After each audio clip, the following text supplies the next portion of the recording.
Hey everybody, it is Thursday, April 30th. I'm Amy Evans. We are back here for NA Lit Chat on the air. We are so excited to be here tonight to talk about something that I think is very important to everybody on our team here, very important to writers and humans. We're here to talk about inspiration and inspiration specifically as it pertains to a really exciting project that we're doing with NA Alley called the Quest for Quina, which is a charity fundraiser that was started for a book that PK Rezo is working on. And PK is here with us tonight, along with ST Binde. Hey, ST, how are you? I miss you, Amy. I miss you too. I miss hearing your voice. I miss hearing your enthusiasm. I miss all that good stuff. I miss all of you too. I'm still hoping that maybe this will be the night we get a dolphin call, but I can dream, I know. Hey, PK. I'm just going to move right over and say hello. Hey guys. Hey, PK. So I feel like we have to talk right away about the quest for Quina because that's inspired me and so many people in our community. And I want to know what it is from your words and how you got involved. And then you've got so many other cool things to talk about. Well, really, I mean, how it started is that my good friends at NA Alley knew I was working on the memoir for Queena, and they wanted to do, and I'm a part of NA Alley too, of course. So we talked about doing a first annual fundraiser, and they came to me and really wanted to see about, you know, having Queena be the recipient. And of course, I was totally on board because I've been working on this memoir for her for over a year now.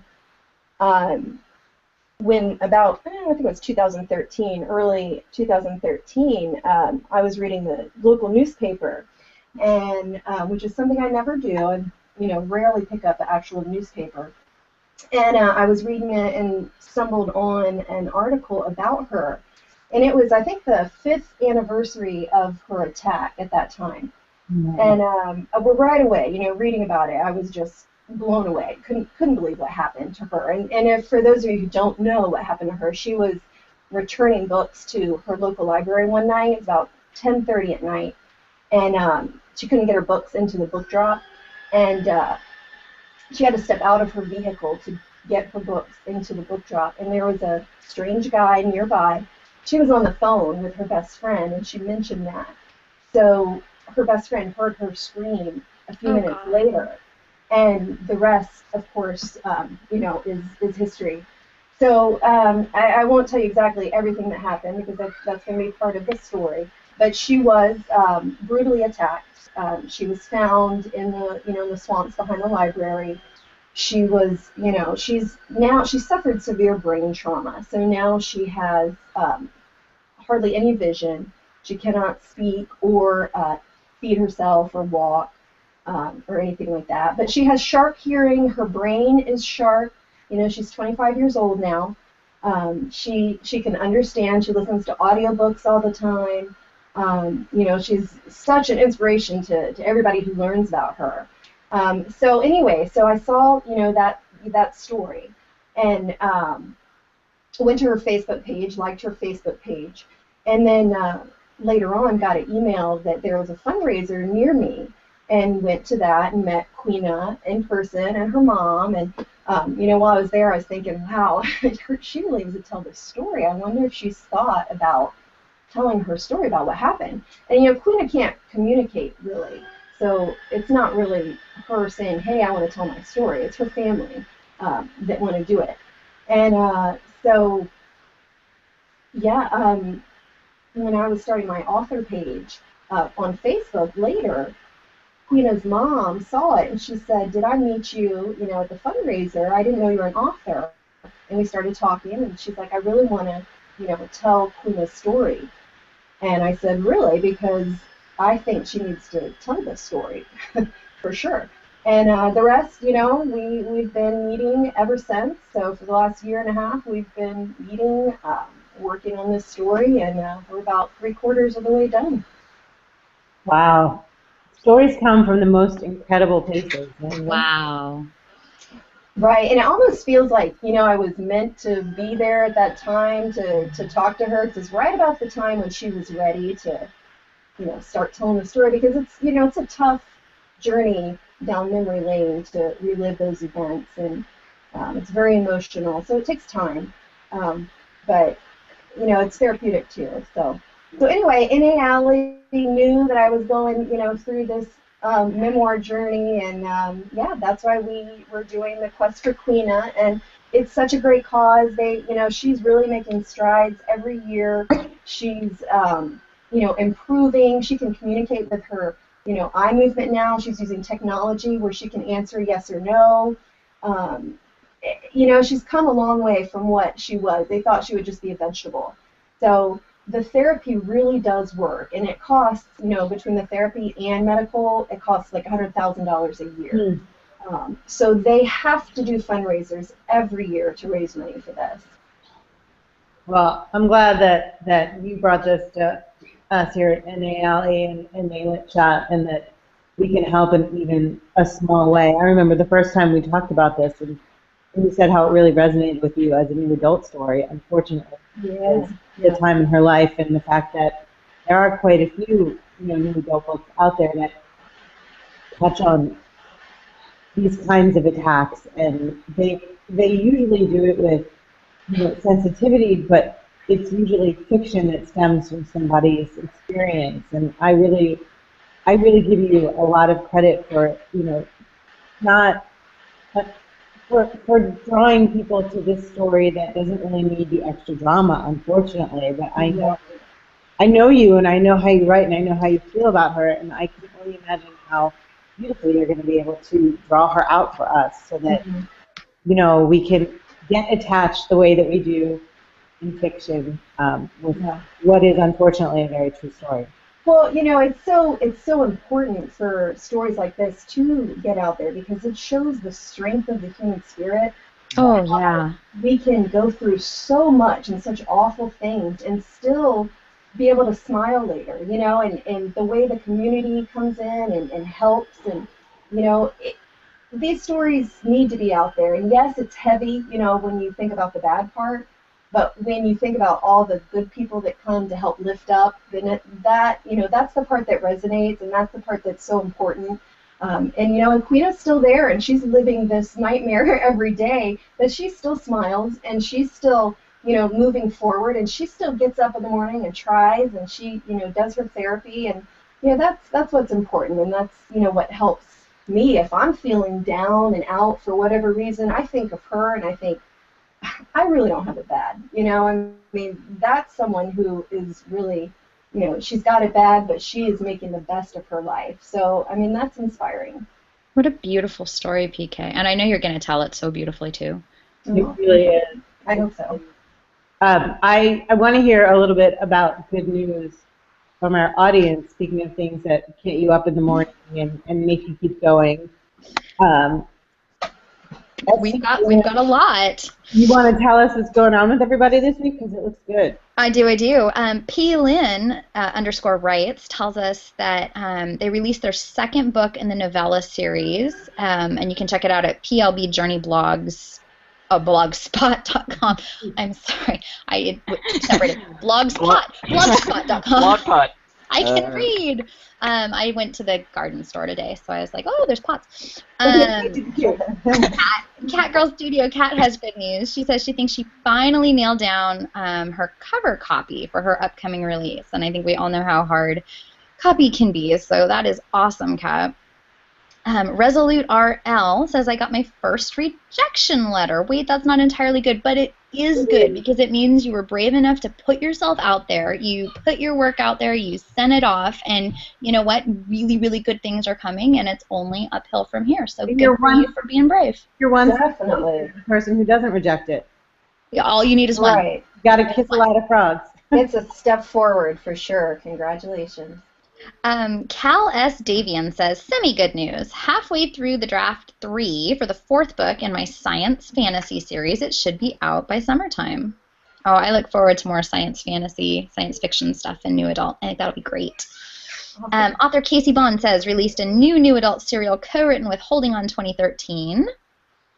Marie M. Wright says, my first novel, an NACR Across the Distance, debuts on Tuesday, so happy early book birthday, Marie.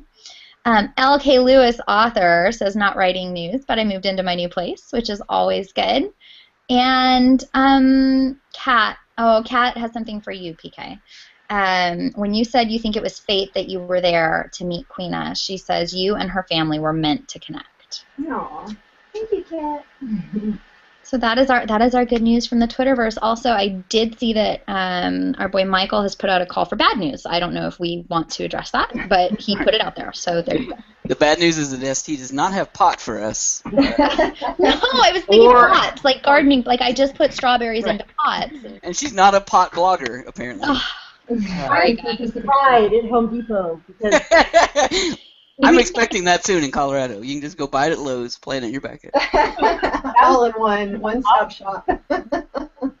well, I was just trying to buy like something that could go in the little planters out front, and like trying to figure out what got shade and what didn't. We moved from like a little row house in the inner city to the suburbs, and the garden is really intimidating, and I'm not even touching it because I almost cried over two like 8-inch by 24-inch planter boxes. Well, if you learn anything, please tell me, because I thought it would be a good idea to take my favorite grandfather when he departed. Like I took his rose bushes, my favorite ones, and now I'm responsible for keeping them alive because he's not, and that is so much pressure, and I'm not doing a good job. So if they're so hard. Yeah, so if you or anyone knows anything about roses, please tweet me, because I'm failing at these roses, and it's a big responsibility. Like he was my favorite grandpa. I loved him very much, and I would like to not kill his roses. Hit me up, yo. I can help you with roses. Can you? First, plant a banana peel. Seriously, like just underneath the soil near the rose bush. That will help. Yeah. PK, you have different rose issues. You live in Florida. It's high humidity, so I tried to grow them in San Antonio, and they are fungus magnets. Like you have to constantly fight fungus. Here it's not as rough. Now, PK, you live closer to water, I think, or something. But anyways, hit me up. I can help you. I will. Thank you so much. EJ, we have rose bushes too that I don't know what to do with, so I'm going to bother you and they do whatever it is they're going to do. Right. Our garden is a mystery. They promise me it's a bunch of wildflowers that don't need to be taken care of, but I don't believe it. Tonight on NA Lit Chat, what is the inspiration for your garden? Yeah, right? Let's grow your creative garden. Segue. Oh, like a Shakespeare garden. Oh, I love those. I like that. Creative garden. Aww. well, so we have a lot of people who have characters and stuff that are named after flowers and gardens, and things come from the most random places. Where do you guys usually get your ideas for characters or stories or names? Is it, gardens or what?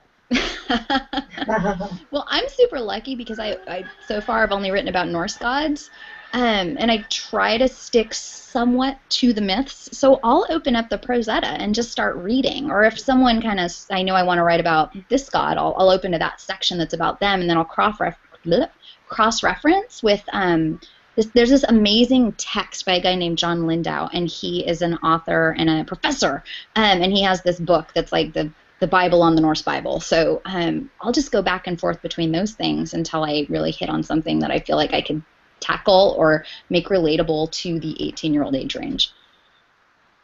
Okay, so you go sort of back through the big story world inspiration, and then you use touchstones that kind of exist and you fictionalize them. I do, and then I just make things up as I go from there, and then I stare at pictures of Alexander Skarsgård, because that's what we do, and Tom Hiddleston, because again, that's what we do, right? That is definitely what we do. What about you, PK? Do you do anything differently? Well, I love quirky and complicated, so I like to really kind of get the weirdos. Yeah, I get off on that. Weirdos are fun. Yeah, I people watch, so I would like to go to the oddest places, and the DMV is one of my favorite places to Oh my watch, gosh. because it's all walks of life, and the weirder the better. So you can just kind of sit in the mall. That's another great place too. Just sit and kind of watch people and dream up a whole story for them just based on their persona. I'm a huge eavesdropper. My husband always like Are you? with me, yeah, because I'll just be sitting at dinner or something with my family, and then I will be completely tuned into a conversation that's like across the room, and then I'll be like, "Oh, didn't you hear those people that were talking about like X, Y, Z?" And of course, they were really only talking about X and Y, and I added the Z in my head. That's funny. And then they just look at me like I'm crazy. But do you play that game? Do you play that game when you're out? Like you guess who's on a first date, you guess who's been like together forever, you guess what they're fighting about. Yeah, I do. But I tend to do it also with people who I know but haven't seen in a while. I really like to fill in the blanks. And then it gets creepy when you're right. Like there's a woman that I've met a few times, and we recently ran into her again at an event, and she was really uncomfortable. And I could tell she was really uncomfortable, but I didn't really know why. And all of a sudden, we were leaving, and my husband, who's very sensitive, was like, "What was going on there tonight?" I was like, "Well, do you want to know what I really think?" And I told him this whole story. He's like, "Where is this coming from?" I'm like, "I really don't know, but I really think it's true." And it turned out I got like, I don't know, like 70% of it right. Really? Yeah. Oh, I want to go out with you. Wow.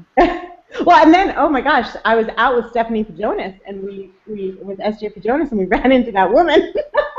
Oh.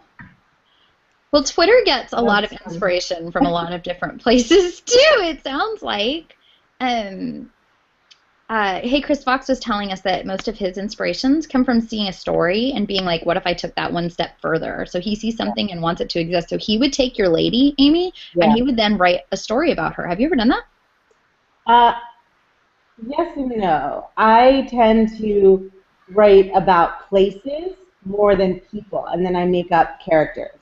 Like I can see that. In them. So like in both actually, Clicks was inspired in part by the beach town where we used to go to, where swimming was basically the religion, and they had like kids in the water before they could breathe, and there was this little like social hierarchy to the lifeguards, and that sort of fed into a lot of other things that drove that story. But I didn't base any of the characters on the people that I met. But the town itself was really something that inspired the setting and the drama in the story. Well, and in Clicks, I feel like that town very much is a character in your story too. It is. It definitely is. I can totally see that. Well, and then Twitter's also talking about how music influences their inspiration.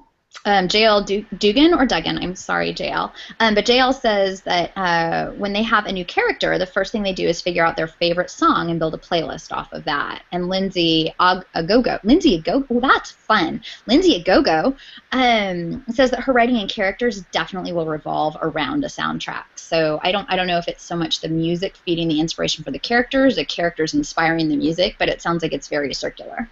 Well, and I think that's really good advice for anybody who hasn't tried that yet, because sometimes you can get stuck, or maybe you feel like you haven't gotten to know your characters as well as you could. And there's a lot of little tricks that some people might use. Like soundtracks or songs are one of them. Sometimes if you've ever gone on like Tumblr, and they have all those inbox quizzes where it's like 25 questions, and send me a number and I'll answer your questions. Sometimes I'll like answer them for characters, and I'll find things about my characters that I never even thought of, and then they find their way back into the story.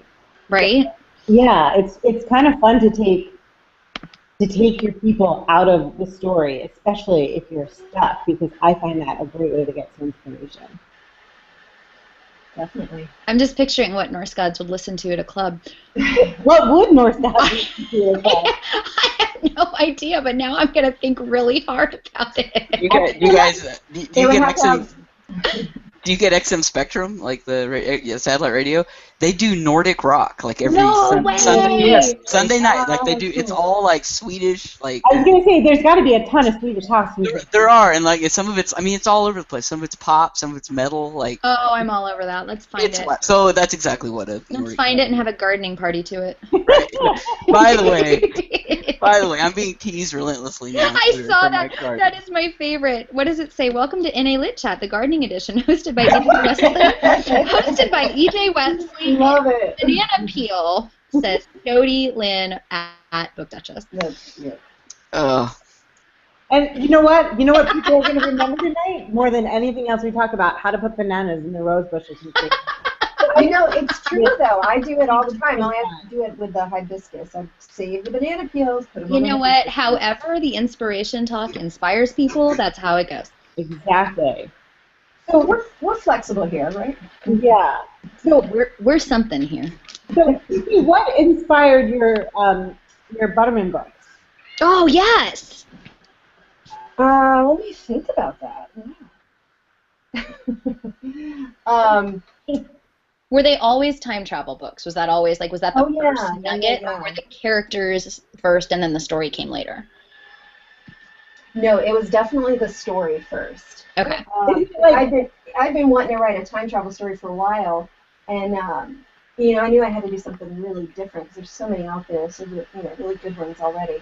And it dawned on me one day that an agency, you know, where you could go and purchase time travel. You know, and I work for an airline, so you know, it just kind of made sense. I'm like, hey, wait a minute, I'm in the travel industry. I just need to apply it to time travel. But then, you know, it can get kind of sciencey, so I wanted a really, really fun character. So the characters, yeah, that's where I really have the fun. You know, I mean, I love a good plot and a good setting and all that, but the characters are the most fun, I think, to dream up. And I wanted somebody who really didn't fit into where I wanted to take them. So, yeah. You wanted the awkward. I wanted, yeah, just weird and awkward and. Yeah. Do you guys base your characters on people that you know, like in whole or in part, or like one aspect, or not at all? I think it depends on the character. I like to make fun of myself as many times as I can for some reason. So I'll put all my bad quirks or really annoying things into different parts of the characters get really embarrassing parts of me. But for the most part, like the boys are not anyone really I know, and if anyone meets anyone like them, I really hope you tweet me so I can meet them. But not, I mean, not, yeah, yes and no. Do you, Amy? Well, it's funny. My first book was like a character study. It's a middle grade book, and it was about a group of friends that, you know, that time in your life where you realize you're only friends with people because your parents are friends, and you're not sure what you're doing there anymore. And it was about a whole group of kids, and they were very much based on a group of kids that I knew. I sort of condensed 20 people into 6. So I took a lot of different characteristics, but I did have some key people in mind, and that was partially because I knew, even though it was a middle grade book, I knew where all these characters like ended up in life, because that was a little bit, you know, based on some real life people. I don't think that they're recognizable in the form that they're in, but that was really like a character study of people in my life. My other books have not been. Did you ever tell those people? Well, you know, it's in the way that life inspires art and art inspires life. I was out to dinner with a few of them one night, and I swear to God, there's the most random scene in the book where they're like making fun of somebody's pay out at a restaurant, and they're being like really obnoxious about it. And I was out with like 3 of the people that were part of this group of like 20 kids, and they started doing this whole weird thing where they were like making fun of somebody somewhere at a restaurant in like really loud voices they were drinking. And I looked at my husband, I was like, am I imagining this? Is this actually happening right now? Did you say this thing? Did you set me up? And he's like, no, this is pretty much the weirdest thing I've ever seen. Because it was like playing out like it had in your book. Yeah, the words were different. You know, it wasn't. But the intent was there. The intent was there. The style was there. The volume was there. It was so bizarre. Oh my God. Weird. PK, do you use real people in your books? I sort of, all my characters are sort of an amalgam of everyone I know in the world. You know, I mean, I just take bits and pieces and traits and characteristics from all kinds of different people I know to make one person. So, you know, whatever traits I need, I just kind of mix and match. So one of the books that like I have on the back burner that I'm just kind of developing at the moment is based on where we spend the summers, and we have a porch that's sort of like catty corner to a friend of mine, and her son is out there a lot with a lot of like the teenagers from camp, and I'm always sitting there on my porch with my headphones on, but sometimes I'll like turn them off, and then I like can't turn them back on anymore because I just like sit there and listen, and like they can see me, they're like not embarrassed or whatever it is they're talking about, but I'm just like sitting there like going, oh my god, all of you guys are gonna wind up in a book. I don't even know what you're reading. You know, Totally. Season Binding on Twitter said something very similar, and it actually struck a chord with me because my opinion is my favorite mixture in books is like, probably like 2/3 fantasy and then 1/3 real life. Like that's the proportion I like. So meaning, 2/3 of it's just kind of crazy stuff that could never happen, but then something's grounded in reality. And Season said that her characters come from real life, but her stories often come from dreams or pure imagination. And I like that. Like I like it when the characters, because that's to me is the key to any great fantasy that I've ever read, like George R.R. Martin's, Game of Thrones books or whatever. Those characters are like the emotions they go through and the anger and those are real. And like you can throw in like dragons and any kind of crazy thing you want as long as there is that grounding in truth or whatever. So I think that's a cool strategy. I like that. Definitely. You calling dragons crazy? Right. AJ? Apologies to Ole in Fantasyland. People. Well, I think what's so weird about these people in the summer is that like I'll take influence from people that I don't see very often, or maybe people that I know. But this is like now a group of people that I've been sort of like watching a couple years now, but I don't really know them. Wait, did you say these were teenage boys, Amy? No. Oh, okay. It's a group of like boys and girls. They're all like 16, 17, and they're just like sitting out there teasing each other, basically. It's time for me to bust Amy right now. This was not This was not her back porch. This was the One Direction video, documentary video. Oh my God, were you at that? It was on her couch. If you were at that and you didn't tell me. This is how far she's gone into that hole. She's like, she really believes it was her porch and it was her back door, and that One Direction's her neighbors. Are they? No, my neighbors have more security. Right. Oh. But Mickey Godwin does have a kidnapped boy band book that I love, and I had to write her and say, I do have Secret Service around, and I want to ask them if they would do this if the boy band got in trouble like your book. Can I hope for that to happen here? She was like, that's the dumbest thing I've ever heard. So maybe it'll come true somehow. You have to talk to me. If you can dream it, you can do it. Walt Disney said it, and look what he accomplished. Just saying. Well, so that's actually a really good segue into how do books and movies do they influence you? Do they inspire you? Do they affect what you write or how you write in any way? Definitely.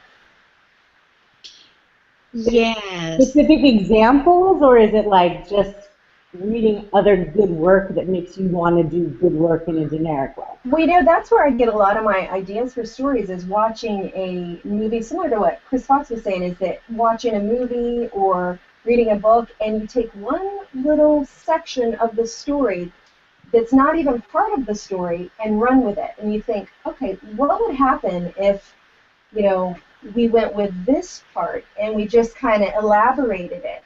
And there's so many little things like that. If you're really paying attention, you can take it and run. Like what Disney's doing now. I know EJ knows, but Disney's taking what happened right before the first Star Wars movie, which is Episode 4, and that's what they're not Episode 7. This one coming out at Christmas, but the next movie that's coming out is going to be called Rogue One, and it's going to be about the rebels and the X-wing fighters that went and stole the Death Star plans, and what happened to that group of people right before we originally entered the Star Wars universe, which is something like I'm sure people had thought of, but no one had ever gotten to explore. And just think about it. I mean, it's endless. The ideas are endless. So if you endless. Look at it that way. I mean, with any story, you can just tap in and watch any story like, oh, let me think about that character. What would happen with this character if I put him in this situation? I mean, that's a story. Yeah, and then they grab into your heart, and then you can't really shake them, and all of a sudden, you're writing a story that was inspired by one tiny part of a movie. Exactly. And here's why I love our Twitter audience, by the way. They're such fantasy nerds. Like, we've said dragons once, and now the whole feed's all about dragons. Talking dragons, dancing dragons. Better than werepugs or wherever we were last week. Werepugs. Oh, jeez. What is it? What? That's hilarious. Last week got into some shifter stuff, I think. It got weird. Nice. Well, Yeah. Twitter's also talking about their real life influences. Do we want to get into that a little bit, or would we rather talk more about the movies and books that inspire us? Well, real quick, I just wanted to mention that Laura Hillenbrand, I don't know if you're familiar with her, but she wrote the Unbroken story. That's the movie that was just out this past December. The World War II hero. Do you know what I'm talking about? Yeah. No. Yeah. I've Well, got the book on my nightstand right now. It's a fabulous book. If anybody's read it. The story of how she found that story is just really what writing and writer's life is all about. She was researching Seabiscuit, which is the story she wrote, and they made a movie of, which is a fabulous movie too, by the way. And she had all this, research from Seabiscuit. This was a real racehorse, and articles, archived articles. And she just happened to flip over one of the articles one day and learn about the man from Unbroken, and I can't think of his name right now, Sambini or something like that. Do you know EJ? Hello? EJ's muted. Oh, okay. Well, anyway, yeah, so she learned about him and his story about how he was an Olympian, how he was a prisoner of war, how he was lost at sea for, weeks. And she said, this guy just resonated with her. So she decided she was going to research it and write that next. And I mean, look what happened with that story. I mean, she just happened to flip the article over and read about this guy. And that's what happens, right? Like, all of a sudden, it's just something happens and it won't let you go. Or something that, like... It was Louis Zamperini was his name. Sorry, I was tweeting. Sorry. Yeah, no, that's okay. But I mean, that just goes to show there are stories everywhere. I mean, everywhere you look and read, there's a possible story there. You just got to be kind of open to it. Yeah, I just saw there's a story that's been going around, and the movie rights just got picked up by, I think, Todd Gardner.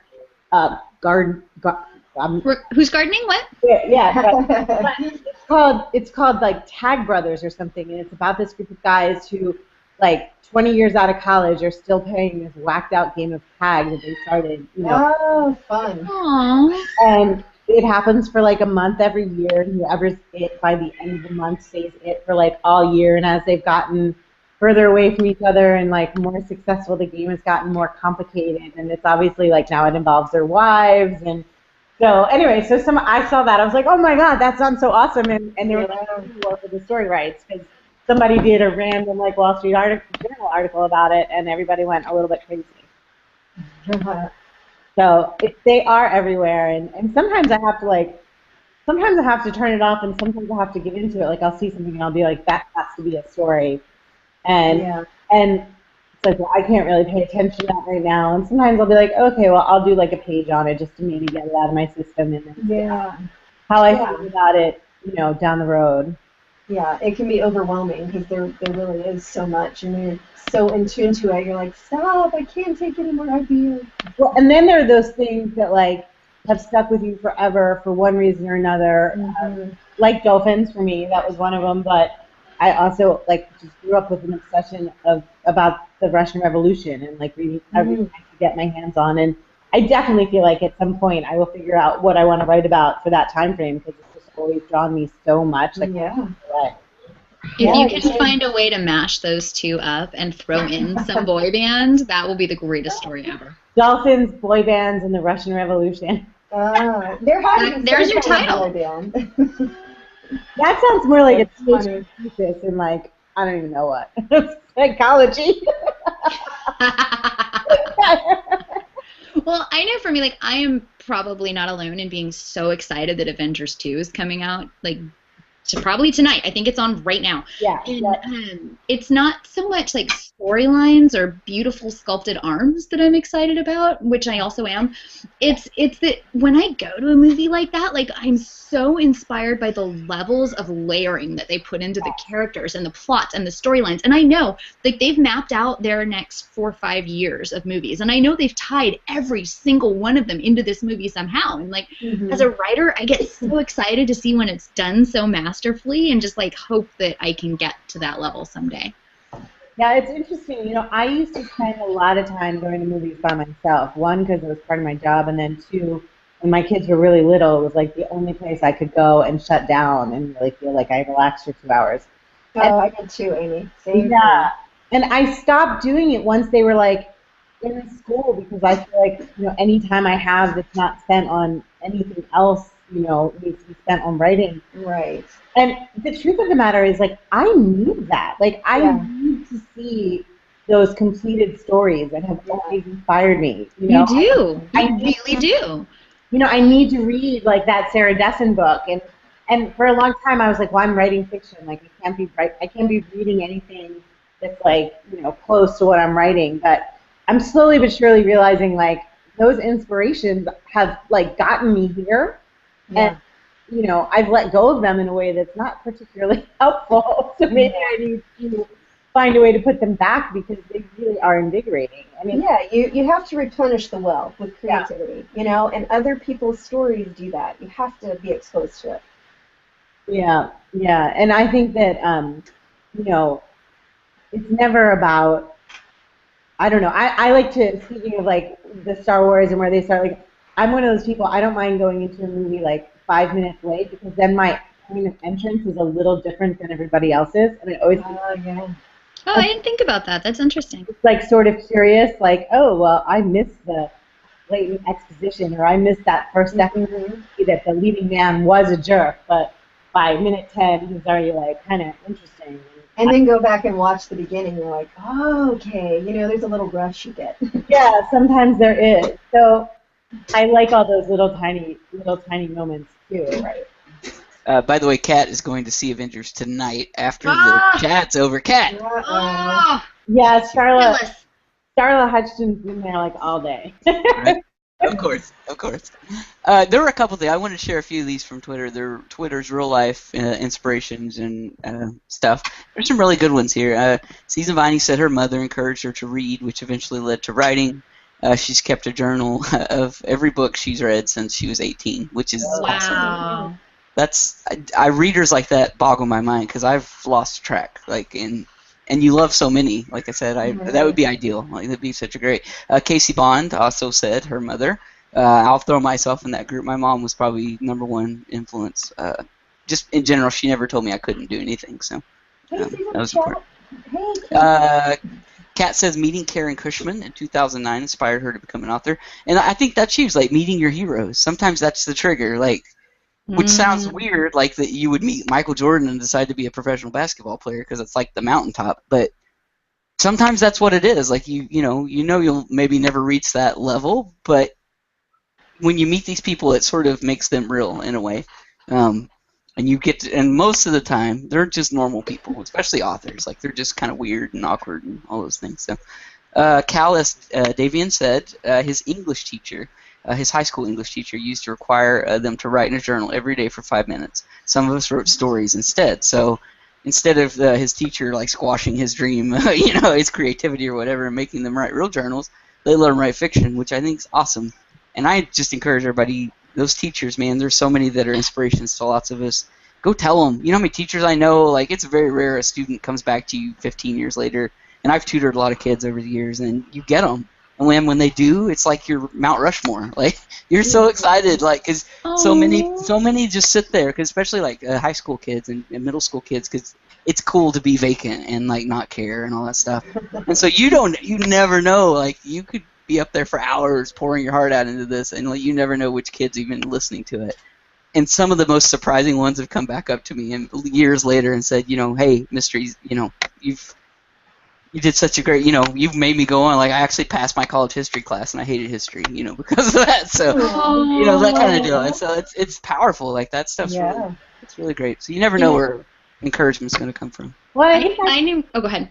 No, I was gonna say I think that Cal's advice about like writing in a journal every day for 5 minutes, um, a lot of people tend to do that about like feelings or goals or dreams, and all that is really good. But a big gift would be like 5 minutes to write about whatever whacked out story is in your brain. Because once again, like you never know what idea is gonna like continue to really, not you can't shake off, and what ideas, you had 5 minutes worth to say about it, and that felt good, but you're done. So that's a good well. Talk about filling up your well. If you give yourself a little bit of time to write a story about whatever, as long as it's short, it can be really, Yeah, really inspiring. definitely. So, PK, you really, have used your storytelling to do something that's really all about giving back as much as it is about telling a story. Is that helping you with the rest of your storytelling at all? Is that, or is it like its own? This is you know, it is an amazing writerly exercise for me. This is what I have so far with the memoir is my best work by far. Oh, And because of that, it's because of the emotion behind this story. I mean, and that's what, drew me to it anyway, is because, yeah, I know it's heavy, I know it's going to be heavy. But that's why I wanted to take it on. It is all about human emotion. And that, to me, is a story. And yeah, I mean, being able to find the right words for emotion, the right, reaction, that is, it's really pushing me to new levels. And it's a memoir, but I'm telling it in novel fashion, as if it was, you start out the night of the attack. I was gonna And ask, how are you doing it like first person, third person? yeah, it is first person from the mother's point of view. Oh Um, God.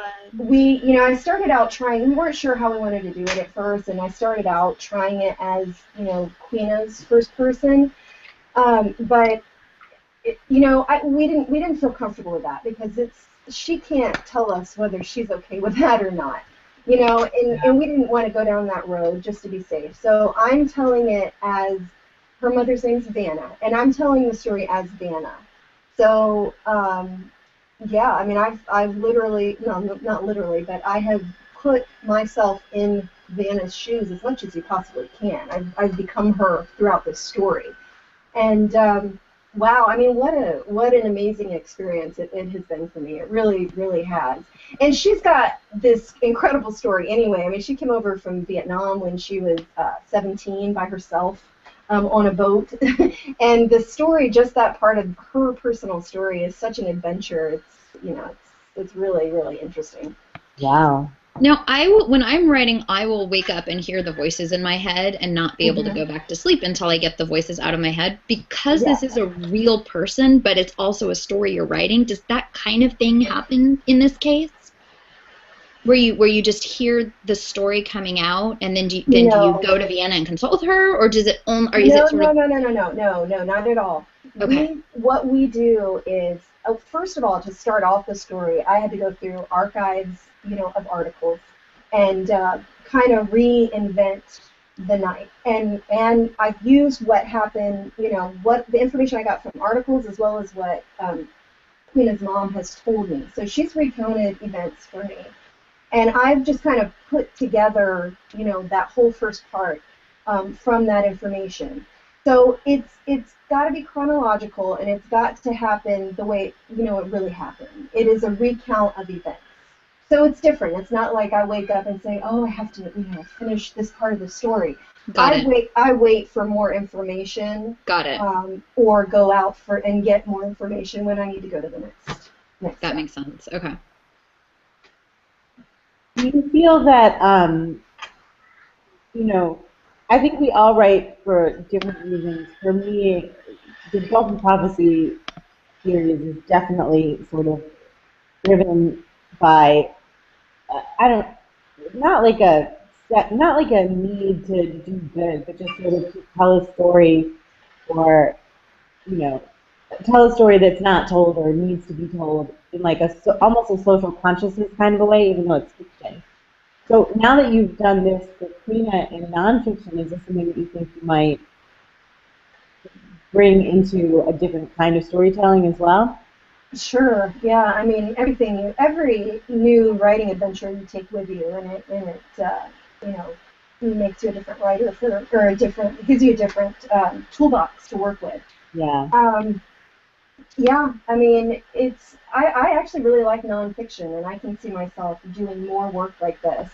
It's a huge commitment, but at the same time, you're not, you're imagining events, but you're not creating new worlds. Everything happened already, so you're just reinventing or just writing events as they already happened, recreating them in your mind from your point of view. You're like painting all the details. Exactly. How But close are you? you use so much of what you've learned from writing fiction to do that. Even in nonfiction, you have to create the scene.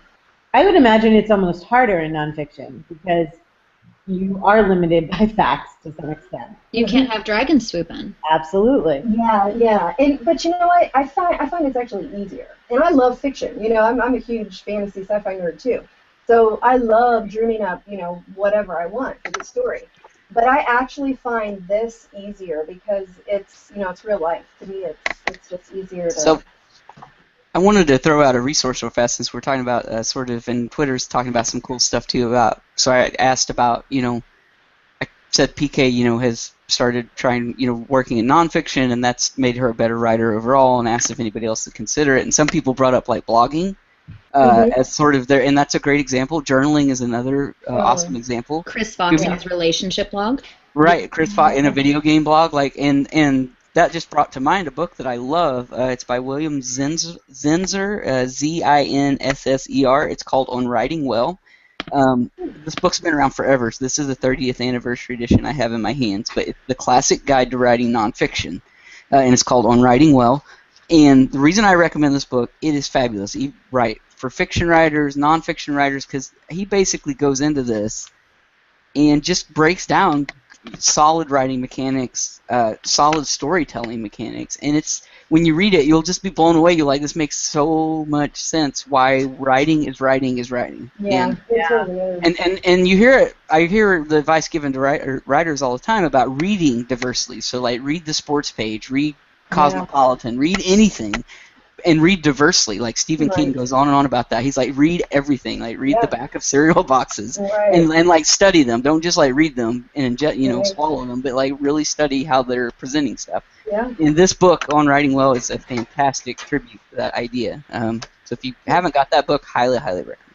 Well, I think that's a really brilliant analogy for any creative pursuit. I mean, if you can think about like how a relationship blog or a video game blog might not be exactly relatable to whatever books you have now, but all of a sudden, like, that voice might really take you someplace because it becomes such a part of you because you've gotten so much information about it. It sort of becomes like a way to do really organic research. You might never know how you're going to use it, but then all of a sudden, like, you have this character in your book who's a total video game, diehard, and his voice is so true because of what you've spent, a little sliver of time pursuing that may or may not be, sort of separate from the writing. I've heard this advice for all kinds of people who are looking to kind of step up whatever their creative game is. If you're a photographer and you feel like you've been stuck in a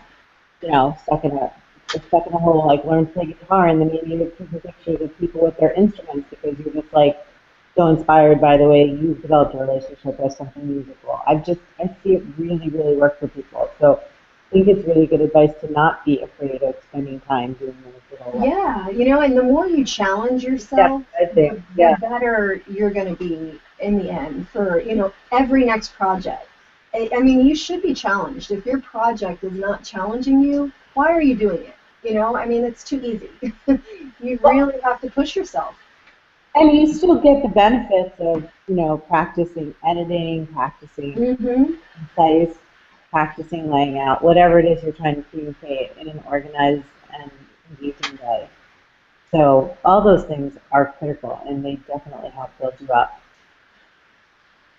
So, and JL Duggan on Twitter, she just said that she writes for various newspapers, which exposes her to interesting people, keeps her writing, and helps me respect deadlines, which is awesome. Like, that's what I said on there. I was like, I think it's anything like that that teaches you discipline and teaches you how to write in a pressure cooker is not a bad thing. Yeah. Absolutely. Absolutely. So we have about 5 minutes left, and in Twitter, I hope you guys are doing running high fives and sharing whichever little bits of your week, other people might find inspiring. But I really want to talk about some of the stuff in the auction. We've been running a test for Fina all week through NA Alley, and we've already raised a lot of money, and I think that that's fantastic. I know that Fina's family needs it, but I'm also excited that it's raising awareness for her story, and we've collected so many amazing prizes. So, Totally. can you tell us a little bit about everything that's there in case people haven't checked it out yet? Who, me? You, yes, you. Okay, I'm sorry. Sometimes your line breaks up the microphone, so I couldn't tell if you said me. Yeah, there's actually. Let me pull it up real quick while I'm talking to you. There are so many great things for writers. Since we're all writers, I mean we're readers too, but there's like tons of great packages. And if you want a consultation by an industry pro like the Plot Whisperer or Mary Cole or Deborah Halverson. I don't think she's doing a consultation, but she's got a Deborah Halverson's the editor that wrote the Writing NA for Dummies. She's got information. She's got a little package there. Let me pull it up real quick because there's. By the way, lot. just auction related, Carrie Butler tweeted me a while ago and said that we officially hit over 90% to our goal during the chat tonight. So that's awesome. We have $2,715 raised so far. I see that right now. Okay, congratulations. So agent critiques. If you want a literary agent critique, we've got Cassie Hangian, Sarah Megabo. Those are the hot ticket items right now. So you get an actual critique of your work and a consultation, a phone consultation.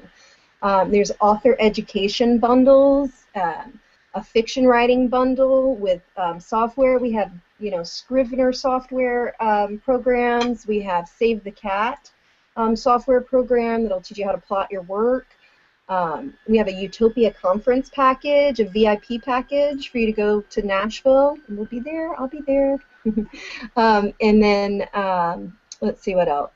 A writer bundle with, let's see, Lola Blogs book tour. So if you need a book tour, you can grab Scrivener and the book tour all in one package. There's a whole bunch of stuff, and it's at 32auctions.com.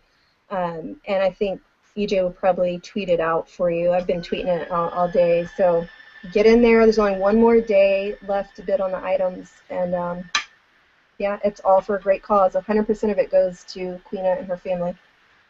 Well, and tomorrow night there's a Facebook party too. If you haven't gotten enough of us tonight on Twitter and you want to go talk more with a bunch of authors who have been supporting the cause, EJ, I'll tweet the link out. Yeah, I just tweeted that out through the NA Lit Chat account, and I'll just say we literally every 15 minutes almost for 4 hours we're going to be doing giveaways. We have a $50 Amazon gift card up for grabs at the end of the night.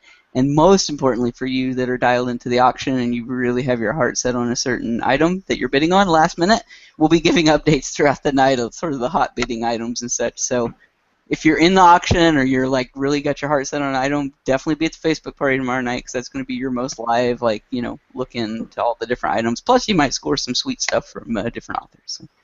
Yeah, definitely. And just real quick, I just wanted to say a big thanks to Carrie Butler, EJ Wesley, Steph S.J. Pajonas, and LG Kelso for all their work and help. It's been a big project with this auction, but they just amaze me. So I really want to give them a shout out. Woo-woo! That's awesome.